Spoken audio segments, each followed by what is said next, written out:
So Claire, your school is a secondary school, and one can see some of the arguments for becoming a secondary academy, and that more than half of all secondaries are now academies. It's a very different kettle of fish in primaries, isn't it? What are the main considerations for a primary in taking on academy status?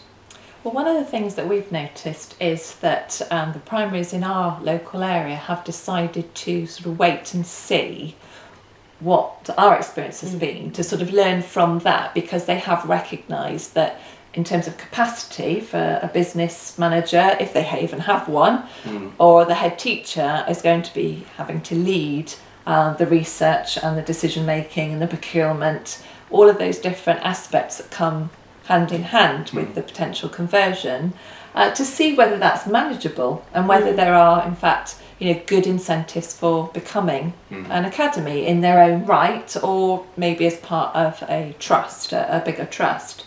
And one of the things they've been talking about is the amount of money involved. Is there enough extra money available that would allow them to buy the extra services that they need, because the LA will no longer be there as such, to sort of fall back on in the normal way. And the consensus, we've had a lot of all of our consultation events, we invited the primaries along to. We've had numerous conversations with our primary family, if you like, to make sure that, again, they were clear why we were doing what we were doing, and to try to share some of the learning, so that we're not all trying to do the same research independently, because that's a nonsense, isn't it? We've not got the time, any of us, to do that. So they don't, because their budgets are not as big, they don't get as much money. So I would say what's come out of those discussions is that collaboration is key. Now that could be formal, it may not be, and therefore to establish some sort of collaborative, perhaps procurement through a cluster business management, maybe might be one idea, or can their secondaries, because they've now procured various different services, can they offer out to other schools, without them being part of their academy trust, the benefit of having access to some of those services? And so much depends on the school's individual circumstances, doesn't it? I mean, for example, there is the notorious list that is not a list, schools that have no choice and then have to find a sponsor, and of course factors that come into that are, well, as an example might be whether they're a church school or not, and of course if they're a church school, the diocese has the veto on who they can go with as a sponsor. If you're an outstanding school, okay, you can go on your own, but then there are different issues if you're a small But it school. doesn't make sense for a primary to go on its own, does it? Surely. No. Because I mean, some have done it, and perhaps they're the larger primaries. It'd be interesting to sort of do some deeper research into that. Well, there was that. Some are. Yeah, I know some have done it, but I mean, they're in that National College publication on the growth of academy chains. I mean, there's an important paragraph in there about the fact that on paper it doesn't make sense for a group of less than 12 primaries to go for academy status together, because that is effectively the size of a secondary school. So, for your individual tiny little primary school, why on earth would you go for academy status? Well, and the tiny little primary schools, it definitely doesn't make sense, does it? They need to join a trust, a multi-academy trust. But some of the larger ones are setting themselves up, even if they're the only school going first, so that they can expand into that. But of course that's where the governing body's got to be so on the ball. At what point do they expand?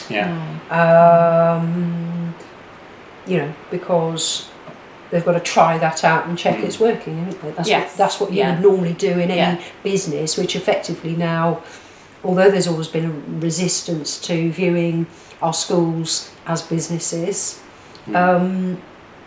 it's becoming the reality, because they're after all set up under the company houses. But it's interesting that point you mentioned about the smaller schools, particularly smaller primaries, because in terms of safeguarding their longer term viability as a school, then actually to save costs around head teachers, where they could perhaps have a shared head teacher across a number of schools to save duplication of effort and roles and responsibilities. Again, by joining a bigger collaboration, a bigger federation and collaborating, they can reduce some of those sort of overheads that they might incur. So the chain bit does seem to offer something that perhaps going alone wouldn't. And I understand DfE is now making a grant available to, I think, 2 or 3 primaries going for academy status together. I think it came out right at the tail end of the summer term.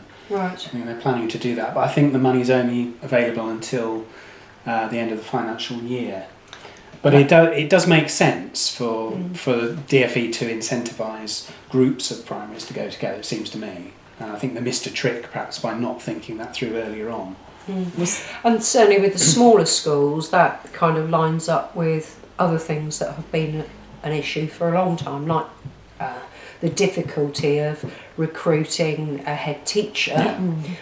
So they've been forced to look at structures, or should have been, for quite some time. I think quite a lot of local authorities are encouraging them to join a trust as well, for pragmatic reasons.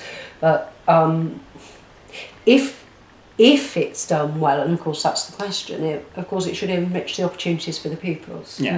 But it's that if, isn't it? But I think the basic issue is over the sustainability of primary schools of any sort into the future, and it again comes back to money. We still keep hearing, don't we, that the government has only just begun cutting public service expenditure. We've got years and years more to come, and as the money shrinks, and it is bound to affect education at some point.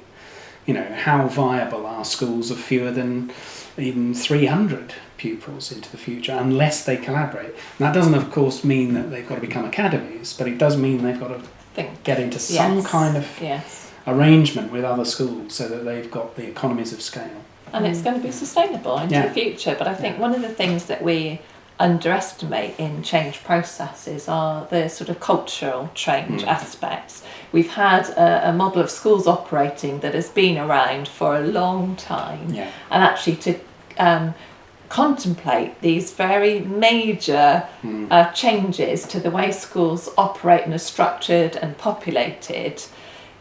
You can understand local communities feeling anxious about losing not only sort of autonomy to a bigger chain, but also the fact that they don't have their own independent head. And therefore, I would hope, but I don't think it's probably always the case, that where primaries are looking at a new headship because of retirement or whatever other reason, that they do consider that seriously as an option to sort of look at those economies, because as you quite rightly say, it's a diminishing income pot at the moment and is set to continue, so we've got to do something different that gets the right outcomes. But by operating, and it's the back office efficiency, isn't it? It's the business operations that's got to change, not the quality of teaching. That's got to, the focus has still got to remain there, but the back office stuff could be shared. Because the danger of that is that over time you get rid of local authorities, but you end up with a system that's much messier and more expensive. In terms, if you're a small primary school, it makes sense to stick with your LA at the moment because they can offer the cheapest services. Not necessarily always the best, but the cheapest. See, I'd argue. You disagree? Yes, Okay. I would, because when we looked at all of our contracts and procurement, we found, to our surprise actually, because as I say, we do have a good relationship with our local authority, and of course we always invited them to tender, that actually that wasn't the case. Right. And certainly in some, there were a couple of £1,000 difference. Right. Which is significant when you're trying to achieve value for money. And if they are not prepared to negotiate around some of those areas, then you have very little choice but to sort of consider alternative provision. So I think again it will vary from authority to authority. But I mean, my experience working in a local authority was that some services didn't actually know how much they cost, and the amount they would charge would be that, rather than a really thorough business-like approach to what do we need to actually bring in order to pay for our service. But it is interesting, isn't it, with local authorities that have decided to sort of embrace the fact that there is this change around. I'm not saying embrace academies, but embrace the fact that change is within the sector, and therefore tailoring their own approaches. I mentioned about the sort of funding to schools, that was one option, and the fact that traded services model is something that is now more commonplace, just to enable them to survive as an authority in terms of being efficient and staffing levels, and again providing the support that schools need where it's needed most, rather than sort of spreading perhaps a thinly based resource across too many.